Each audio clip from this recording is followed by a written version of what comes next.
গলাচিপা উপজেলার গজালি ইউনিয়নে ঘটে গেল এক হৃদয় বিদারক ঘটনা। চোখের সামনেই পুড়ে ছাই হয়ে গেল তার সোনার স্বপ্ন, সোনার আলো। ঘটনার সময় ঘরে ছিলেন তার অসুস্থ মাতা। ফোনের আগুনের লেলিহান লালাগুলো তার শরীরের উপরে পড়তে লাগলো। তখন অসুস্থ মা টের পেল।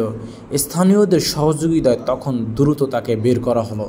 চোখের সামনেই কাঠমিস্ত্রির ঘর, আসবাবপত্র, তার প্রয়োজনীয় মিস্ত্রির সরঞ্জাম পুড়ে ভস্মীভূত হয়ে গেল।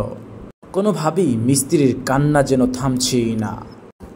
সব কিছু আগুনে পুড়ে তিনি এখন নিঃস্ব।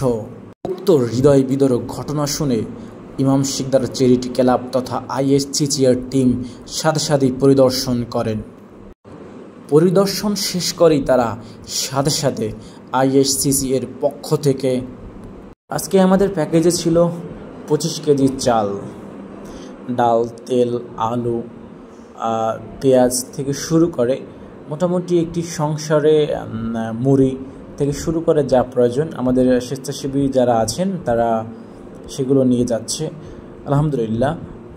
আমাদের এই ত্রাণটুকু পেয়ে কাঠমিস্ত্রি কাপা কণ্ঠে তার কান্না স্বরে তিনি বলেন, আমি মানুষের জন্য ঘর বানাই, আমি মানুষকে থাকার জায়গা করে দিই, কিন্তু অথচ আজকে আমার ঘর নেই, ঘরটি পুড়ে ছাই হয়ে গেল। আমি যে আমার বাবা মাকে বাঁচাতে পেরেছি এটি আমার সব থেকে বড় পাওয়া। আমার জন্য শুধু খাবার নয়, বেঁচে থাকার এক সাহস। এখন আমার মাথা গোজার কোনো ঠাঁই নেই, সামনে অনিশ্চিত দিন, আরও বর্ষাকাল চলছে, কিভাবে আমার সংসার চলবে, কতদিন চালাতে পারবো আমি জানি না।